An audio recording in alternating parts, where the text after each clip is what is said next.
Vous avez choisi votre CRM. Il est maintenant temps de le personnaliser selon vos besoins ou vos usages.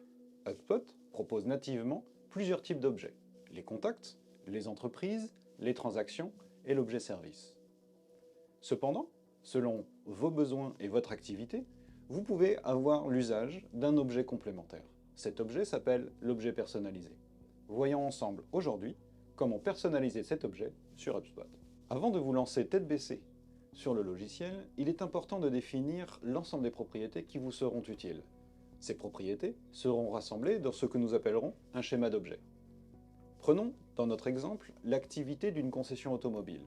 Le concessionnaire souhaitera conserver un ensemble d'informations liées au véhicule pour chacun de ses clients, qu'ils soient contact ou entreprise.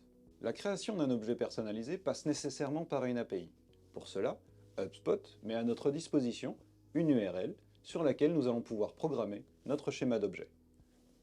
Pour commencer, nous nous rendons sur l'URL et nous allons sélectionner Create a new schema. Nous descendons dans les paramètres et affichons l'ensemble des propriétés nécessaires. Nous voyons maintenant que nous pouvons sélectionner le nom de notre objet personnalisé. Ce nom sera soit au singulier, soit au pluriel. Nous saisissons donc l'objet véhicule au singulier et l'objet véhicule au pluriel.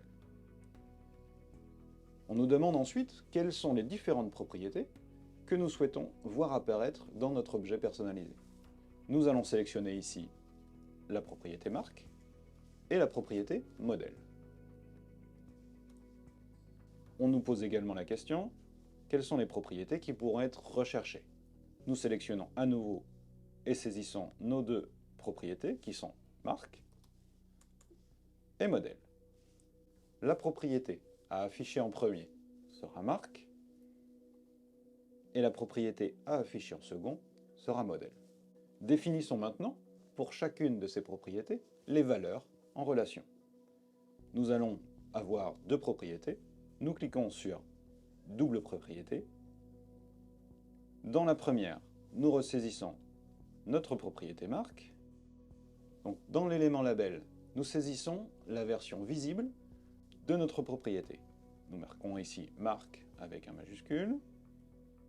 La description, sélectionnez la marque. Et nous sélectionnons ensuite les différents types. Pour notre exemple, nous n'en saisirons que 3. Vous aurez le loisir d'en sélectionner bien plus. Marquons ici pour cette première valeur Mercedes. Nous saisissons ensuite Mercedes pour la valeur interne. Une description, si besoin. Mettons ici juste Mercedes, à nouveau. Voilà pour cette première valeur.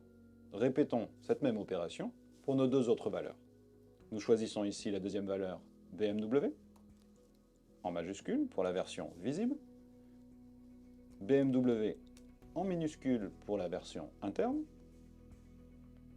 Allons sur notre troisième valeur, Audi en majuscule pour la version visible, Audi en minuscule pour la version interne. Nous arrivons maintenant sur l'affichage. L'ordre d'affichage est important pour nous puisque nous souhaitons que la propriété marque apparaisse en premier. Nous sélectionnons donc ici le numéro 1 pour que cette marque apparaisse en premier. Il est important ici de sélectionner le type de propriété que nous souhaitons avoir avec la marque. Nous sommes donc sur un menu déroulant. Pour cela, nous sélectionnons Énumération. Et dans le type, Select. Voici pour notre première propriété marque. Répétons maintenant la même chose, mais pour notre seconde propriété sélectionnée, qui sera le modèle. Nous indiquons donc modèle ici, dans le nom. Modèle ensuite pour la valeur interne. Une description, sélectionner le modèle, ou saisir le modèle si vous préférez. Arrivé à ce stade, nous devons à nouveau définir le type de propriété. Nous sommes ici sur un champ texte. Nous sélectionnons string. Et dans la type, nous indiquons texte. Nous avons maintenant sélectionné et saisi nos deux propriétés, marque et modèle. Il est important de définir les objets auxquels ces propriétés vont être associées. Ici, dans notre exemple, nous souhaitons que l'objet véhicule soit en relation avec les contacts, les entreprises et éventuellement les transactions. Nous allons donc sélectionner Contact, puis Entreprise et Transactions. Nous donnerons un nom à notre objet. Ici, nous l'appellerons Véhicule. Une fois notre schéma d'objet défini, il est important de créer la relation avec notre HubSpot. Pour cela, nous allons aller rechercher la clé d'API au sein de HubSpot. Nous nous rendons sur Intégration, Clé d'API,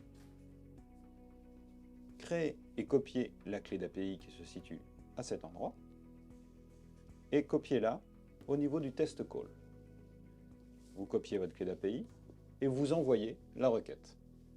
Votre objet personnalisé est dorénavant intégré à votre CRM HubSpot.